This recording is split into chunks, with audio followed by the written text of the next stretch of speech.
เจ้าสบายดีสบายดีสบายดีอันนี้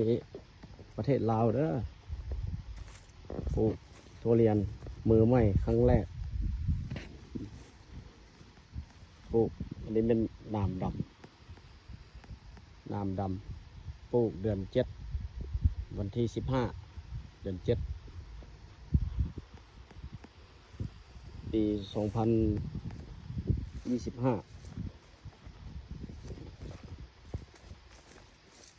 ปลูกครั้งแรกบ่ฮู้ปลูกบ่ฮู้วิธีปลูก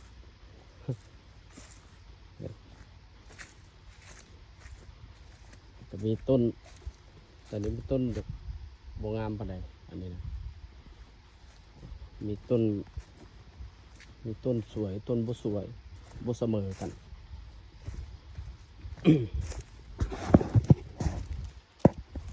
นี่พันธุ์น้ำดำ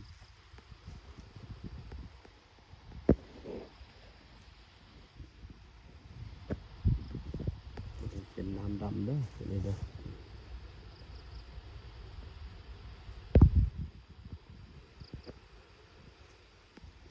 ส่วนเป็นประเทศลาวนำใส่ผลิตภัณฑ์แอปซ่าซอยพับเพิ่งจะใส่ได้แนะนำแบบพี่ตีเนาะพี่กบอยู่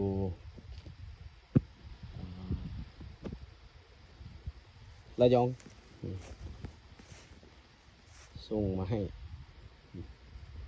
แนะนำให้ใส่ผลิตภัณฑ์ตัวนี้ก็บ่ฮู้ว่าเป็นอะไรบ่เคยเห็นครั้งแรกปลูกไปนั่นนี่แหละ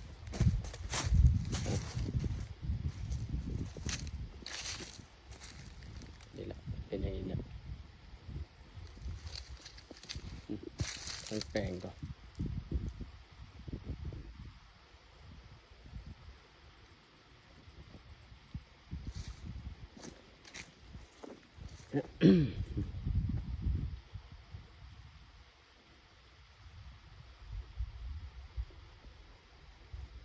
100 กว่าไร่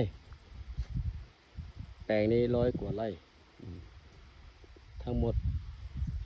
มี4 แปลง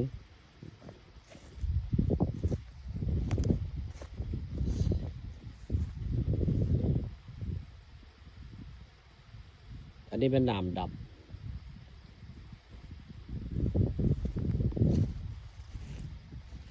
เด้อแข่งบริกับไซปลูกต้นคู่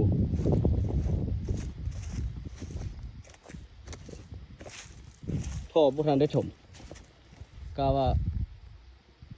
ออกพรรษาเลยจะถมท่อมันหาแต่ได้2 มือ 3 มือดิตัวนี้ยังเป็นขับน้ำอยู่ดิ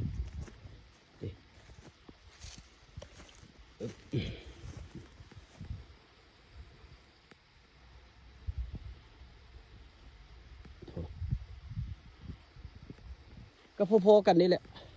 ทางสวนนี่แหละเลาะไปก็พอๆกันงามก็ไม่งามเกินนี่ขี้ร้ายก็ไม่ขี้ร้ายเกินนี่แหละพอๆกันนี่แหละสวนนี่พันธุ์น้ำดำทั้งหมดเลยนี่พันธุ์น้ำดำทั้งหมดนี่เนาะเด็ก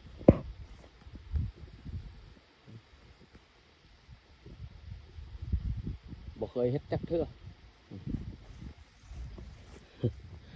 อันนั้นก็เป็นส่วนยางถือว่ายางอ้อมแม่นหมดละยางเอามาเบิ่งโตโอเค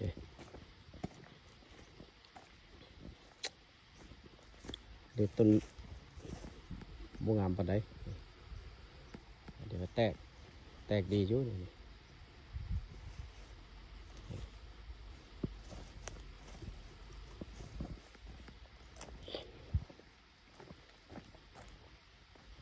มาแต่นครหลวงเวียงจันทร์เที่ยวเฮ็ดสวนนี่บ่ได้นอนจักมื้อเที่ยวทุกมื้อตอนนั้นเที่ยวเมื่อนอนอยู่เวียงอันนี้ก็น้ำดำ